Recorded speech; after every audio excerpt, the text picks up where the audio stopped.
जय श्री कृष्णा। राधे राधे भक्तों। आज की कहानी आपके सोचने के तरीके को बदल देगी। हम अक्सर कुत्तों का नाम तो लेते हैं, लेकिन उनकी असलियत पर शायद ही कभी ध्यान देते होंगे।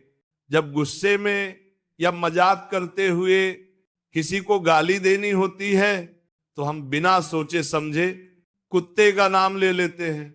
क्या कुत्ता सच में इतना तुच्छ है, इतना गया गुजरा है?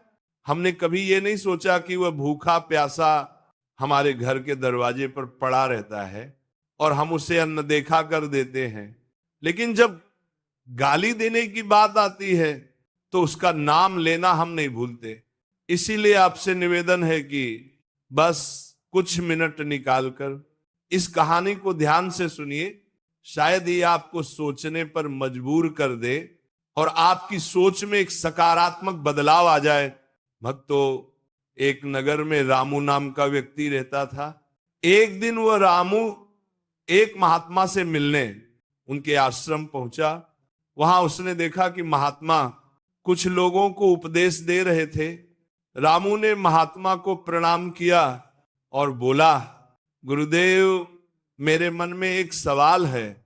महात्मा मुस्कुराए और बोले, बेटा संकोच मत करो, जो भी सवाल है खुलकर पूछो।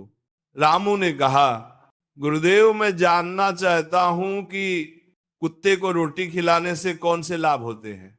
महात्मा ने मुस्कुराते हुए कहा, अगर लोग कुत्ते को रोटी खिलाने के फायदे जान लें तो उनका जीवन सुखमय हो जाएगा। कुत्ते को रोटी खिलाने से 8 बड़े लाभ होते हैं। जो इन फायदों को समझ लेता है उसे कभी दुखों का सामना नहीं करना पड़ता। महात्मा ने आगे कहा, बेटा एक कहानी सुनो। एक समय की बात है, एक भूखा प्यासा कुत्ता गांव के हर दरवाजे पर जाता, लेकिन कोई उसे रोटी का टुकड़ा तक नहीं देता था। वह लाचार होकर इधर उधर भटकता रहता। एक दिन वह गांव के बाहर एक आश्रम में पहुंचा। उसने आश्रम के मुनिवर से प्रार्थना की, हे मुनिवर, मैं बहुत भूखा हूं, कृपया मुझे रोटी का एक टुकड़ा दे दीजिए। मुनि ने पूछा, क्या तुम्हें गांव में किसी ने रोटी नहीं दी? कुत्ता बोला, मुनिवर, मैं क्या कहूं, कोई मेरी बात समझता ही नहीं।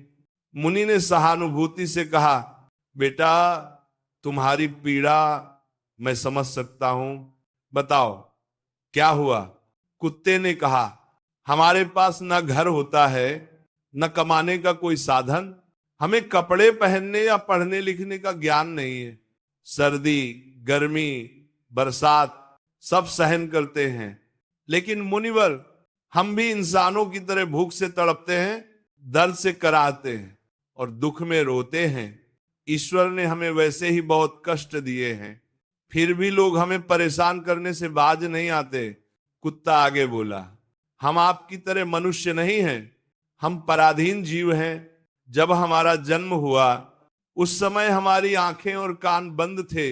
हम ये नहीं कह सकते कि हमारे जन्म पर वैसा ही जश्न हुआ होगा जैसा आपके जन्म पर होता है।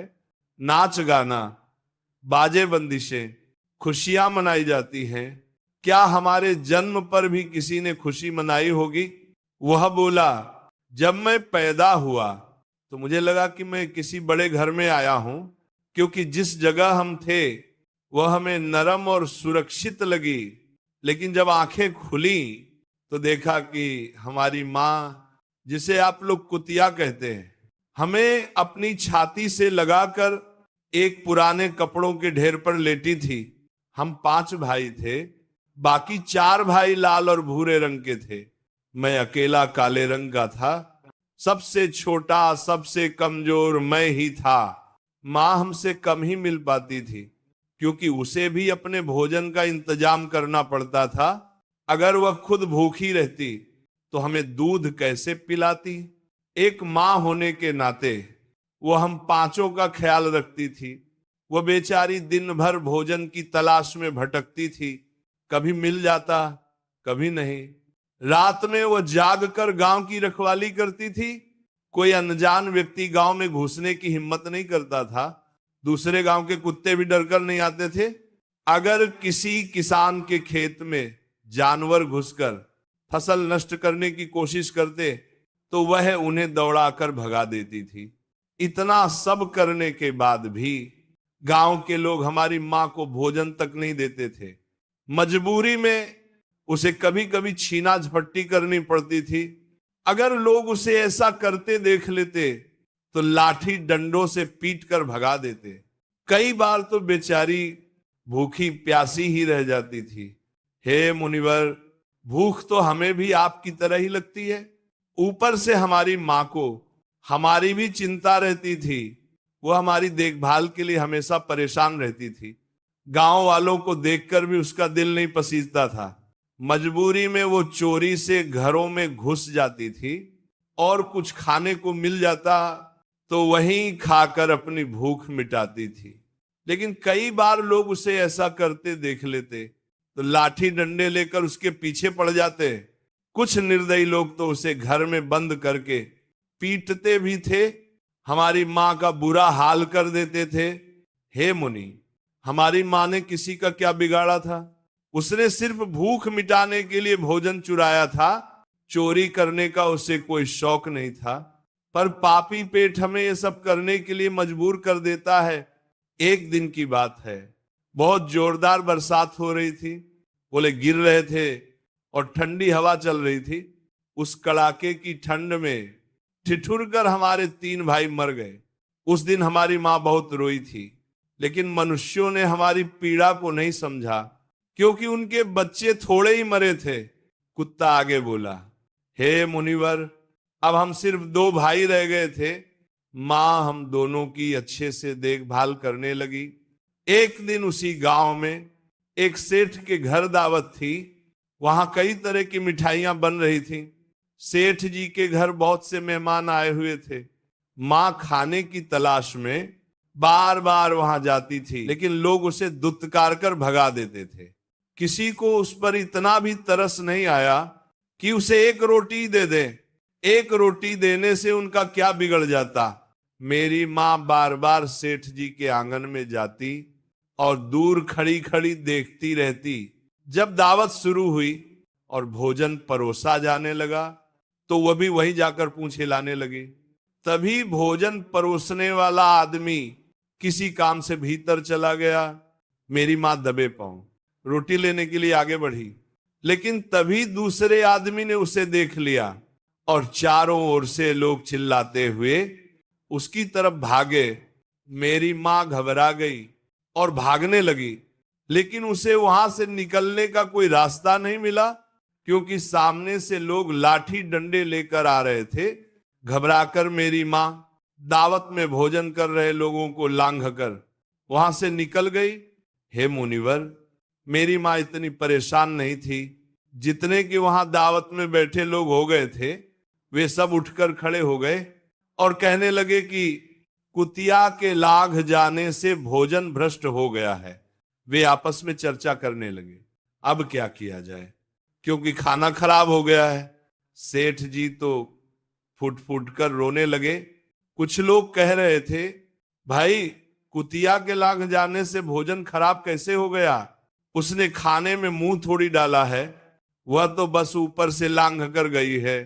शहरों में लोग तो कुत्ते पालते हैं, उन्हें घर में सुलाते और खाना खिलाते हैं, इसमें कोई बुरी बात नहीं है। हाँ, लेकिन उनमें से कुछ लोग बड़े घरों के थे और उनकी बातों ने किसी की एक न चलने दी। वे कहने लगे, भोजन तो भ्रष्ट हो गया है, ये अब खाने लायक नहीं है। आखिरकार उन्हीं की बात मानी गई और सारा भोजन गरीबों में बांट दिया गया। उस दिन मेरी मां को खूब पेट भरकर खाना मिला। ऐसा सुख उसने जीवन में कभी नहीं पाया था। लेकिन भक्तों, यही सुख उसके लिए बड़ी मुसीबत बन गया। भोजन करके वह वहीं आराम से लेटी थी, तभी सेठ डंडा लेकर वहां आ पहुंचा और उसे बुरी तरह पीटने लगा। उसे भागने का मौका भी नहीं मिला। डंडों की चोट से वह दर्द से चिल्लाने लगी। मां की चीख सुनकर पत्थर भी पिघल जाता, लेकिन उस निर्दय सेठ को जरा भी रहम नहीं आया। वह लगातार पीटता रहा। मां की आवाज पूरे गांव में गूंजने लगी। तब कुछ लोग वहां आए और बोले, सेठ जी जाने दो, भूख में तो आदमी की भी बुद्धि खराब हो जाती है। ये तो एक जानवर है, इसे अच्छे बुरे का क्या पता, अब इसे मारकर आपको क्या मिलेगा। लोगों के समझाने पर सेठ ने उसे पीटना बंद किया। बड़ी मुश्किल से मां हमारे पास लौटी। उसने आकर हमें सारी कहानी सुनाई। हम दोनों भाइयों ने सोचा, कुत्तों का जीवन कितना कष्ट भरा है। आदमी एक रोटी के टुकड़े के लिए हमें चोरों की तरह पीटता है। कितने निर्दयी हैं वे लोग जो हमारी पीड़ा नहीं समझते। फिर वो कुत्ता कहता है, हे मुनिवर, एक दिन की बात है, उसी गांव के बाहर एक ब्राह्मण ठहरा हुआ था। उसने अपने भोजन के लिए एक जगह चूल्हा बनाया और दाल चढ़ा दी। इसके बाद उसने आटा गूंथ कर रख दिया और कुएं पर पानी लेने चला गया। इधर मेरी मां घूमते घूमते वहां पहुंच गई। उसने आटा देखा और सोचा कि शायद इसका कोई मालिक नहीं है। यही सोचकर वो आटा खाने लगी। उधर ब्राह्मण ने कुएं से देखा कि उसका आटा एक कुतिया खा रही है। वह दुखी होकर रोने लगा, क्योंकि वह भी 2 दिन का भूखा और थका हुआ था। कुछ लोग कहने लगे, अरे ब्राह्मण देवता, इस कुतिया ने आपका भी आटा खराब कर दिया। कल इसने सेठ जी की रसोई भी बिगाड़ दी थी। ब्राह्मण दुखी होकर बोला, भाई मुझे क्या पता था कि ये दुष्ट कुतिया मेरे आटे के पीछे पड़ी है। फिर ब्राह्मण ने लाठी उठाई और मेरी मां पर टूट पड़ा। मां ठीक से आटा भी नहीं खा पाई थी, लेकिन लाठियों की मार उस पर बरस पड़ी। महीनों तक वो लंगड़ाती हुई घूमती रही। तब हमें समझ आया कि आदमी कितना स्वार्थी है। हम उनके लिए कितनी मेहनत करते हैं, उनकी रखवाली करते हैं, लेकिन वे हमारी तकलीफ नहीं समझते। आगे वो कुत्ता कहता है, हे मुनिवर, हमारी सबसे बड़ी गलती यही है कि हम उन्हीं मतलबी इंसानों के अधीन रहना चाहते हैं जो हमें दुख देते हैं, जबकि ऐसे लोग भी होते हैं जो हमें प्यार और सहानुभूति से देखते हैं, लेकिन हम उसके कितने काम आते हैं ये हम कभी नहीं जान पाते। भक्तों, कुत्ते न केवल हमारे घर की सुरक्षा करते हैं, बल्कि हमारे जीवन में कई सकारात्मक प्रभाव लाते हैं, जिनके बारे में बहुत कम लोग जानते हैं। महात्मा ने कहा था, यदि मनुष्य कुत्ते को रोटी खिलाने के महत्व को समझ ले तो वह जीवन के कई संकटों से बच सकता है। आज मैं आपको बताऊंगा कुत्ते को रोटी खिलाने के 8 महान लाभ, जिन्हें जानकर आप हैरान रह जाएंगे। जब घर में रोटियां बनती हैं तो पुरानी परंपरा के अनुसार पहली रोटी गाय के लिए और आखिरी रोटी कुत्ते के लिए रखी जानी चाहिए।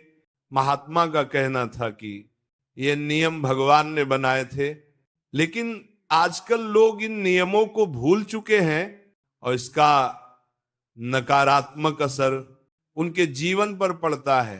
पहला फायदा, कुत्ते को रोटी खिलाने से घर के ग्रह दोष कम हो जाते हैं और शनि का प्रभाव शांत होता है। दूसरा फायदा, किस्मत चमकने लगती है, घर की नकारात्मक ऊर्जा समाप्त होती है। तीसरा फायदा, माता लक्ष्मी की कृपा प्राप्त होती है, घर में धन की कमी नहीं रहती। चौथा फायदा, कुत्ते को रोटी देने से कर्ज से मुक्ति मिल सकती है, और पहले से कर्ज हो तो उससे छुटकारा मिलने में मदद मिलती है। पांचवा फायदा, नियमित रूप से भोजन देने से व्यापार में प्रगति होती है। छठा फायदा, कुत्ते को रोटी खिलाने से आयु में वृद्धि होती है और अटका हुआ धन वापस मिल जाता है। सातवां फायदा, स्वास्थ्य में सुधार होता है, मानसिक स्थिति मजबूत रहती है।